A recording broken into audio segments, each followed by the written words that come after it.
السلام علیکم dear friends, کیسے ہیں آپ سب؟ امید ہے آپ سب خیریت سے ہوں گے۔ میں بھی الحمدللہ ٹھیک ٹھاک ہوں۔ تو ویڈیو کا آغاز میں کر رہی ہوں بہت ہی پیاری گولڈ سیٹ سے، اور یہ میں نے کیسے خریدا تھا، کب خریدا تھا، اور جویلری بیچنے والی کیا بات تھی، تو پوری ویڈیو دیکھیے گا۔ انشاءاللہ آپ کو آج کی ویڈیو بہت ہی انٹرسٹنگ لگے گی، اور میری ویڈیو پسند آئے تو لائک کر دیجیے گا، چینل کو سبسکرائب کر دیجیے گا۔ اچھا، تو میں جو ہوں نا آج آپ کو کچھ بڑی انٹرسٹنگ اور بڑی کارآمد قسم کی باتیں بتانے والی ہوں۔ تو میرے جو سسر تھے نا، تو وہ ایسا کرتے تھے کہ ماشاءاللہ کافی ویل آف تھے۔ تو وہ جب بھی جمعے کی نماز کے لیے جاتے تھے نا، تو میری ساس کے لیے جا کر، اللہ ان کی مغفرت فرمائے دونوں کی، آمین، تو 2-3 انگوٹھیاں لے آتے تھے اپنی وائف کے لیے، یعنی کہ میری ساس کے لیے۔ تو وہ ایک انگوٹھی بھی کم از کم 1 تولے کی ہوتی تھی۔ تو بس وہ لاتے رہتے تھے ایسے اپنے شوق کے لیے۔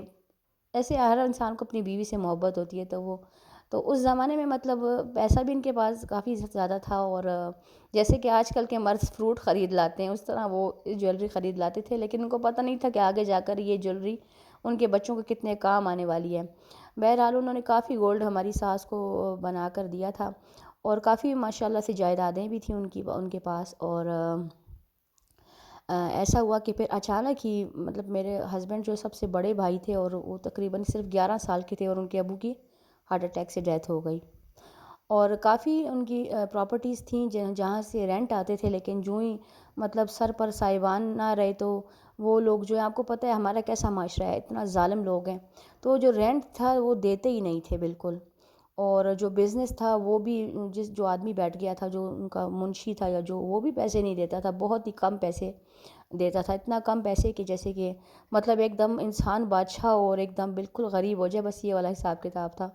تو چلے، زندگی کا گزارا تو چل رہا تھا، لیکن پھر جب بچوں کی اکٹھی فیسیں آ جانا، گرمی کی 3 مہینے کی فیسیں آ جانا، یا کوئی بھی بڑا کوئی مطلب پراپرٹیز تو تھیں، اور ان کے ٹیکس بھی آ جاتے تھے، تو ٹیکس تو حکومت مانگتی تھی، ظاہری بات ہے، ان کو تو اس بات سے سروکار نہیں ہے کہ کن لوگوں نے یہ پراپرٹیز رکھی ہوئی ہیں اپنے پاس اور جو رینٹ نہیں دے رہے۔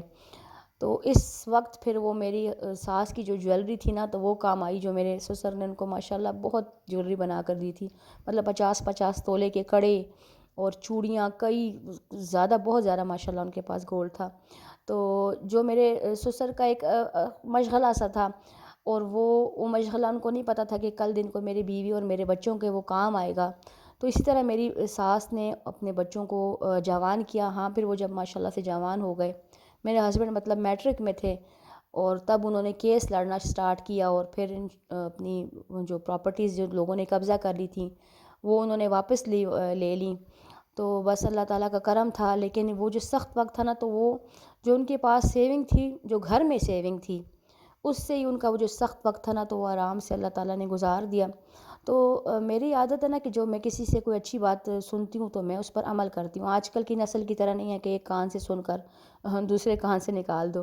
تو بس میں نے بھی نا اپنی اس واقعے سے بہت سبق سیکھا، کیونکہ میرے ہسبینڈ مجھے بتاتے تھے کہ ہم کتنا سفر کرتے تھے اپنے باپ کے ہونے میں، بڑی بڑی گاڑیاں، مطلب اس زمانے میں کسی کے پاس گاڑی نہیں ہوتی تھی، اور ان کے ابو کے پاس مطلب میرے سسر کے پاس سب سے بڑی گاڑیاں ہونی، اور اس میں پھرنا۔ اور میرے ہسبینڈ چونکہ سب سے بڑے بیٹے تھے، بہت ہی لاڈلے تھے، تو وہ کہتے تھے، میں کبھی فرمائش کرتا تھا مجھے ایئرپورٹ لے جاؤ، اور ڈرائیور کے ساتھ میں جاتا تھا ایئرپورٹ، اور مطلب 8 سال کی عمر میں گاڑی ٹھوک دی تھی انہوں نے کہ میں نے گاڑی چلانی ہے، مطلب اتنا لاڈ اور اتنا وہ، اور سب کچھ ہوتے ہوتے میرے ایک دم سے انسان ڈاؤن ہو جائے۔ تو میں نے ان سے یہ سیکھا نا اس سب سے، کہ انسان کو اپنے پیسے کو ضائع کرنے کی بجائے مطلب کوئی ایسی چیز خریدنی چاہیے جو اللہ نہ کرے سخت وقت آ جائے، جو بھی آئے تو وہ اس کے کام آئے۔ تو اسی وجہ سے نا میں بھی، میرے پاس جو بھی سیونگ ہوتی تھی، میں گولڈ کا سیٹ یا اس طرح کی کوئی چیز میں بنا لیتی تھی، اور اسی طرح گولڈ کا سیٹ، یا مطلب تھوڑے پیسے آپ کے پاس کوئی انگوٹھی خرید لیں، کوئی ٹاپس خرید لیں، یقین مانیں یہ بھی آپ کے کام آئیں گے۔ اللہ برا وقت نہ لائے، لیکن یہ ہے کہ اپنے بچوں کو دینے کے لیے، جہیز میں دینے کے لیے، بری میں دینے کے لیے آپ کے کام آ جائیں گے۔ تو اسی طرح یہ جو سیٹ آپ کو میں نے بتایا نا، یہ میں لے کر گئی تھی، بنانے کے لیے گئی تھی، تو وہاں پر ایک بالکل نیولی ویڈ کپل آیا ہوا تھا، بڑی پیاری بچی تھی، اور ہسبینڈ، اور ساتھ میں اس کی نند تھی، اور اچھا خاصا گولڈ بھی ساتھ لائے ہوئے تھے۔ تو وہ سارا جو گولڈ تھا نا، تو وہ بیچنے کے لیے لائے ہوئے تھے، تو وہ لڑکی بیچاری اتنی حسرت سے اپنا گولڈ دیکھ رہی تھی۔ تو میں نے کہا کہ آپ کیوں بیچ رہی ہیں یہ گولڈ؟ تو کہہ رہی تھی کہ میرے ہسبینڈ نے گاڑی لینی ہے. تو وہ اپنے ہسبینڈ کو کہتی ہے یہ جو ایک کڑا ہے نا جو آپ نے مجھے منہ دکھائی پر دیا تھا یہ میں رکھ لوں؟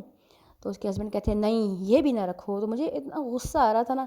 میں نے کہا اس کے ماں باپ نے کتنی محبت سے جوڑا ہوگا یہ زیور، اور کتنے پیار سے اس کو دیا ہوگا. اور میرے نہیں خیال کہ ہسبینڈس کا یہ حق بنتا ہے کہ اس طریقے سے بچیوں کے جو اپنے جہیز میں لائی ہوئی ہیں سامان اور اس طرح وہ بیچ دیں. تو میں نے مجھ سے تو آپ کو پتہ ہے رہا نہیں جاتا نا. پھر میں نے کہہ دیا، میں نے کہا کہ آپ بینک سے گاڑی نکلوا لیں. تو کہتے ہیں نہیں نہیں جی ہم نقد گاڑی لیں گے. میں نے کہا اچھا نقد گاڑی لیں گے آپ بیوی کا زیور بیچ کر؟ تو اس بیچاری کا سارا زیور بک گیا نا. تو چلیں ٹھیک ہے اس کے کام آیا. لیکن لڑکیوں کی شادی ہوتی ہے تو ان کو ارمان بھی ہوتا ہے کہ وہی میری میں کچھ پہنوں، کوئی سجوں سنوروں. لیکن بس لڑکوں کو بھی چاہیے کہ پہلے گاڑی واڑی کا بندوبست کریں. پھر اتنا گاڑی کا شوق ہے آپ کو تو پہلے گاڑی کا بندوبست کریں اپنے بل پر، پھر شادی کرنے جائیں. نہ کہ لڑکیوں کے بیچاریوں کے جہیز کے لائی ہوئی چیزوں کو بیچ کر آپ اس طرح کے کام کریں. تو ساتھ ساتھ آپ میری پیچھے روٹین بھی دیکھ رہے ہوں گے. تو بس پھر اس طریقے سے میں نے تھوڑا تھوڑا کر کے تھا تو میرا مطلب میرے پاس جو گولڈ تھا جو مجھے جہیز بری وہ تو ماشاءاللہ تھا ہی تھا.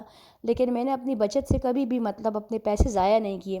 پہلے ہمارا اس طرح کا خاندان ہے نا کہ مطلب ایک کپڑا ایک شادی پر پہنیں گے تو پھر نہیں پہننا. مطلب بہت زیادہ شو آف کہہ لیں یا مطلب کیا پرابلم مجھے سمجھ نہیں آتی. اور اتنے مہنگے کپڑے 40 45 ہزار کا ایک سوٹ ہوتا ہے. نارمل جو لوگ ہیں مطلب دلہنوں کے نہیں، جیسے ہم جیسے لوگ جو شادی اٹینڈ کرتے ہیں جیسے کہ دلہن کی کزنز ہو گئی ہیں دولہے کی. تو میں نے تو اپنے آپ کو اس لسٹ میں سے باہر نکالا. میں نے کہا یار میں اس لسٹ میں تم لوگوں کے ساتھ نہیں ہوں. اور اپنا جو بھی تم لوگوں نے مجھے 10,000 تک 7-8 ہزار تک بھی سوٹ ہو تو مجھے اگر کسی نے شہر سے نکالنا نکال دے. میرے لیے بہتر یہ کہ میں اپنے بچوں کے لیے کچھ سیونگ کروں جو کل ان کے کام آئیں گی. مجھے آپ لوگوں نے جو ایوارڈ دینا ہے نا وہ نہ دیں، کوئی بات نہیں. مجھے اکثر کہتے بھی کنجوس ہے. میں نے کہا کنجوس ہی میں ٹھیک ہوں. اور میں نے جو اپنے بچوں کے لیے سمیٹنا ہے اور جمع کرنا ہے ان کے مستقبل کے لیے وہ میرے لیے بہتر ہے. تو بس اس طرح کی باتیں ہیں ساری. اور کیا نام ہے اس کا، یہ دیکھیں یہ ہم گئے تھے کارخانوں اور یہاں پر ایک ساگ والا تھا اور یہ مکئی کی روٹی تھی اور ساتھ میں ساگ اور دہی ڈال کر اور یہ بیچ رہا تھا. تو یہ میرے بیٹے نے اس کی ویڈیو بھی بنائی اور ایک پلیٹ خرید بھی لی تھی جو کہ ہمیں تو بہت ہی بری لگی اور میرے ہسبینڈ نے بڑے مزے لے کر کھائی. پتہ نہیں شاید کبھی انہوں نے یہ کھائی ہوگی اس وجہ سے ان کو اس کا ٹیسٹ اچھا لگ رہا تھا. تو یہی تھے میری آج کی ویڈیو. اگر آپ کو پسند آئے تو لائک کر دیجیے گا، چینل کو سبسکرائب کر دیجیے گا اور ویڈیو کو شیئر بھی کر دیجیے گا. انشاءاللہ پھر نیکسٹ ولاگ میں آپ کے ساتھ ایک اچھی سی سٹوری لے کر آؤں گی. تب تک کے لیے اللہ حافظ.